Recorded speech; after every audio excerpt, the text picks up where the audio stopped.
India market invest মাইন্ডসেটে আপনাদের স্বাগত। যা চায় নতুন এসছেন তাদের হলো প্লিজ চ্যানেলটাকে সাবস্ক্রাইব করবেন, লাইক করবেন, বেল আইকনটা প্রেস করবেন, তার সাথে অল বাটনটা প্রেস করবেন, নোটিফিকেশন সঙ্গে সঙ্গে আপনাদের কাছে গিয়ে পৌঁছাবে। এই ভিডিওতে আমরা একটা ব্রেকিং নিউজ নিয়ে আলোচনা করতে চলেছি। তো চলুন দেখে নিই ব্রেকিং নিউজটা কী এবং কিভাবে আমাদের মার্কেটকে ইম্প্যাক্ট করবে। স্যার, আমরা সাধারণত জানি যে আমাদের ভারতের শেয়ার মার্কেটে দুটো এক্সচেঞ্জ রয়েছে, একটা এনএসসি আর একটা হচ্ছে BSc. NSC national stock exchange, BSc Bombay stock exchange. তো আপনি এনএসসিতেও ট্রেড করতে পারেন, এফএনও করতে পারেন, ডেলিভারি করতে পারেন, অপশান করতে পারেন, বিএসসিতেও কিন্তু তাই করতে পারেন। দুটো আলাদা আলাদা ইন্ডেক্স, এনএসসির আন্ডারে আলাদা আলাদা ইন্ডেক্স রয়েছে, বিএসসির আন্ডারেও কিন্তু আলাদা আলাদা ইন্ডেক্স রয়েছে। তো এই দুটো এনএসসি বিএসসিকে পরিচালনা কে করে? পরিচালনা করে security and exchange board of India. তো এই সেবি কিন্তু আমাদের টোটাল মার্কেটকে পরিচালনা করে, নতুন নিয়ম কানুন লাগু করে, ইনভেস্টরদের মানিকে প্রোটেক্ট করে, যা কিছু করে সব কিন্তু এই সেবি করে এবং সেবির নির্দেশ কিন্তু এই এক্সচেঞ্জগুলোকে মেনে চলতে হয়। তো এখন স্যার শোনা যাচ্ছে যে আরও একটা নতুন এক্সচেঞ্জ ইন্ট্রোডিউস হতে চলেছে আমাদের ইন্ডিয়ান মার্কেটে, অর্থাৎ এনএসসি বিএসসি তো আছেই, তার পাশাপাশি আরেকটা এক্সচেঞ্জ আসতে চলেছে। এই নতুন এক্সচেঞ্জের নাম কি? Metropolitan stock exchange. তো এইটাকে কিন্তু মান্যতা দিয়েছে মার্কেটে ট্রেড করার জন্য, বা নতুন আরেকটা ইন্ডেক্স বা বলতে পারেন এক্সচেঞ্জ আসতে চলেছে আমাদের মার্কেটে। কে মান্যতা দিয়েছে? অবভিয়াসলি আমাদের যে মার্কেটকে রেগুলেট করে, সেবি। তো কবে থেকে আসতে চলেছে এবং এই এক্সচেঞ্জটা টোটাল কীরকম ধরনের কাজ করবে, ডিটেলসটা নিয়ে একটু বোঝার চেষ্টা করব। তো চলুন দেখে নিই। দেখুন, এই যে এমএসইআই অর্থাৎ মেট্রোপলিটন স্টক এক্সচেঞ্জ ইন্ডিয়া, তার অপারেশন শুরু করেছে 2008 থেকে। সেটা অবভিয়াসলি দেখলে দেখা যাবে সেবি এবং আরবিআই দ্বারা কিন্তু মান্যতাপ্রাপ্ত, যেখানে এই এক্সচেঞ্জটাই 2013-তে এমএসসি লঞ্চ কি করেছে? It capital market segment future observe segment also বলছে উইথ ইটস ফ্ল্যাগশিপ ইন্ডেক্স কি SX40। এটা টাইম পিরিয়ড কখন দিয়েছে? ফেব্রুয়ারি 11, 2013 থেকে, যেটা তখনও ওপেন করা হয়নি। তো এখন শোনা যাচ্ছে এটা কিন্তু ওপেন হতে চলেছে, যেখানে যেখানে আমরা অর্থাৎ সাধারণ মানুষ কিন্তু যেরকমভাবে এনএসসি বিএসসিতে ট্রেড করি সেরকমভাবে করতে পারবো। তো বলছে যে রাকেশ ঝুনঝুনওয়ালা এবং রাধাকিষণ দামানি এরা কিন্তু অনেক আগের থেকেই এই ইন্ডেক্সের শেয়ার হোল্ডার। কত পার্সেন্ট স্টেক রয়েছে? 0.89% স্টেক রয়েছে according to the share holding details available on MSEI website. তার পাশাপাশি multi commodity exchange of India অর্থাৎ এমসিএক্স, তো যেখানে কমোডিটি ট্রেড হয়, যেখানে আমাদের সয়াবিন থেকে শুরু করে, ছোলা থেকে শুরু করে গোল্ড বলুন, সিলভার বলুন ট্রেড হয়, সেই ইন্ডেক্স 6.9% স্টেক কিন্তু হোল্ড করছে অ্যাজ অফ সেপ্টেম্বর 30 ডেটা অনুযায়ী। তার পাশাপাশি দেখলে দেখা যাবে বিভিন্ন ব্যাঙ্কও কিন্তু এই কোম্পানিটা স্টেক হোল্ড করছে।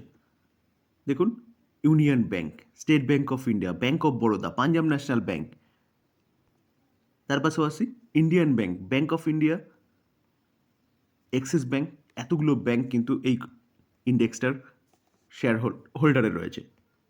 তো এখন শোনা যাচ্ছে যে এই যে মেট্রোপলিটন স্টক এক্সচেঞ্জ যেটা লিস্টেড হতে চলেছে, সেই এক্সচেঞ্জ 238 করোড়ের কিন্তু একটা ফান্ড রাইজের কথা শোনা যাচ্ছে, যেটা অ্যাপ্রুভ দিয়েছে কি? সেবি। যেখানে এই এমএসইআই যে ফান্ড রাইজের কথা শোনা যাচ্ছে, সেখানে ইনভেস্টমেন্ট কে কে করেছে? দেখুন, গ্রোর যে প্রোমোটার কে? গারেঙ্গে ভেঞ্চার্স। তার পাশাপাশি কামাত স্যার যে জিরোদার প্রোমোটার। তো এইভাবে দেখলে দেখা যাবে, দেখুন শেয়ার ইন্ডিয়া সিকিউরিটিসেরও কিছুটা স্টেক তারা কিন্তু বাই করেছে। যেখানে 24 তারিখে কিন্তু সিকিউরিটি মানে আমাদের যে সেবি, সেই সেবি কিন্তু অ্যাপ্রুভাল দিয়েছিল এই ফান্ড রাইজের ব্যাপারটা, যেখানে বলছে 119 crore শেয়ার কিন্তু সেল করা হয়েছে, যেটা ডিরেক্টলি কিন্তু বিএসসি এবং এনএসসির কাছে থ্রেড হয়ে দাঁড়াবে। কারণ কারণ এই এমএসইআই যে এক্সচেঞ্জ, তার মাধ্যমে যা ট্রেড হবে সেটা যাবে কোথা থেকে? অবভিয়াসলি দুটো লার্জ এক্সচেঞ্জ থেকে যাবে মানুষ। তার পাশাপাশি আমরা দেখলাম বিভিন্ন ব্রোকিং হাউস কিন্তু রিসেন্টলি এই কোম্পানিটার বলতে পারেন প্রোমোটার হিসেবে যুক্ত হয়েছে। তো তারা প্রমোট করবে এই এমএসইআই এক্সচেঞ্জকে, যেখানে এই এমএসইআই এক্সচেঞ্জের মাধ্যমে কিন্তু সব রকম কিছু করা যাবে। ডেরিভেটিভে আপনি ফিউচার বলুন, অপশান বলুন, ট্রেড করতে পারবেন, ক্যাশে ট্রেড করতে পারবেন, কারেন্সিতে ট্রেড করতে পারবেন, অ্যাজ ইট ইজ এনএসসি বা বিএসসি। আপাতত এই এমএসইআই এই ইন্ডেক্সটার বা এই এক্সচেঞ্জের ভ্যালু কি বলছে? ভ্যালু বলছে অনলি ফর 1200 crore। তো একটা স্মল ক্যাপ ক্যাটাগরির কোম্পানির মতন কিন্তু এই ইন্ডেক্সটার ভ্যালু। তো তার অপারেশন স্টার্ট করছে কবে থেকে?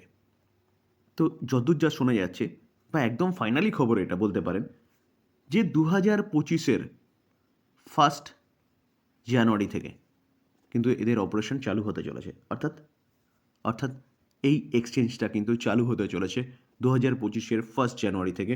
আজকে 2024-এর 28শে ডিসেম্বর, অর্থাৎ বুধবার থেকে কিন্তু চালু হতে চলেছে এই ইন্ডেক্সটা।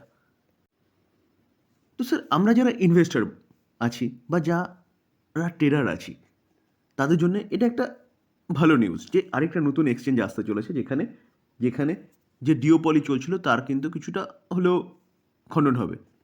যেখানে এনএসসি বিএসসি ব্যাপক একটা চার্জেস কিন্তু রিসেন্টলি বাড়িয়েছিল। তার পাশাপাশি দেখলে দেখা যাবে এনএসসি এবং বিএসসির বিজনেস কিন্তু কমতে চলেছে। তো তার জন্য কিন্তু বিএসসিকে দেখলে দেখা যাবে, দেখুন লাস্ট ট্রেডিং সেশনে 3% মতন পড়েছে। তো আমরা যদি লাস্ট 5 দিনে দেখলে দেখা যাবে কোম্পানিটা 8% মতন পড়েছে। যেখানে বিএসসি কিন্তু একটা এক্সচেঞ্জ যেটা এনএসসিতে লিস্টেড আছে। তো স্যার, এনএসসি এখনও পর্যন্ত লিস্টেড হয়নি, তবে সেবির থেকে অ্যাপ্রুভাল পেয়ে গেছে। খুব তাড়াতাড়ি এনএসসিও লিস্টেড হতে চলেছে এবং এনএসসি লিস্ট হলে কিন্তু বিএসসিতে লিস্ট হবে। তো এই কোম্পানিটা যদি নিচে আসে না এই খবরের চলতে, তাহলে কিন্তু এই কোম্পানিটা আপনি রাডারে রাখতে পারেন। যেখানে দেখলে দেখা যাবে 5837 হাই মেরেছিল, সেখান থেকে কিন্তু অনেকটা নিচে চলে এসছে। কারণ স্বাভাবিকভাবে বাজারে আরেকজন কম্পিটিটার আসছে, তো এই কোম্পানিটার বিজনেসে কিছুটা তো হেম্পার হবেই।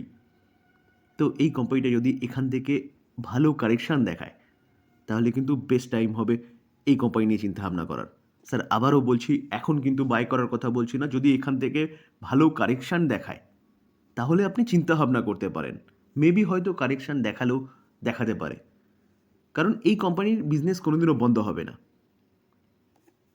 তো এখান থেকে যদি কারেকশান হয়, তাহলে বাইরের অপরচুনিটি খুঁজতে হবে। অলরেডি কিন্তু 8% মতন কারেকশান কোম্পানিটা দেখিয়েছে। এবং ফায়দা হবে কোন কোম্পানির? ভালো ফায়দা হতে পারে multi community exchange of India. কারণ এমএসইআই এই যে এক্সচেঞ্জ যদি বিজনেস করে, অবভিয়াসলি কোম্পানির বিজনেস বাড়বে।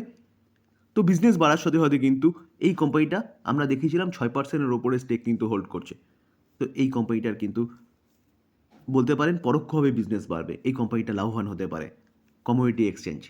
তো এই কোম্পানিটা আপনি রাডারে রাখতে পারেন লং টার্মের জন্য।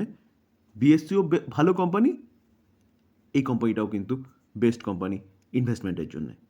এখানে আমরা দেখতে পারবো এক বছরে প্রায় ডবল রিটার্ন দিয়েছে। আমি যদি 5 বছরে দেখতে পারবো 434% রিটার্ন দিয়েছে। তো এই ছিল টোটাল আলোচনা, কোনো বাই রেকমেন্ডেশন নয়। নিউজ পাওয়া যাচ্ছিল, সেটা নিয়ে আলোচনা করলাম, এবং কোন কোম্পানির লাভ হতে পারে, কোন কোম্পানির ক্ষতি হবে, সেটা নিয়েও আলোচনা করলাম। টোটালটাই লার্নিং পারপাস। বাই করবেন, নিজে ফার্দার অ্যানালাইসিস করবেন, তারপর চিন্তাভাবনা করবেন বাই করার, বা আপনি আপনার ফাইন্যান্সিয়াল অ্যাডভাইজারের সাথে কথা বলে নিয়ে তারপর বাই করবেন। থ্যাংক ইউ, ভালো থাকবেন।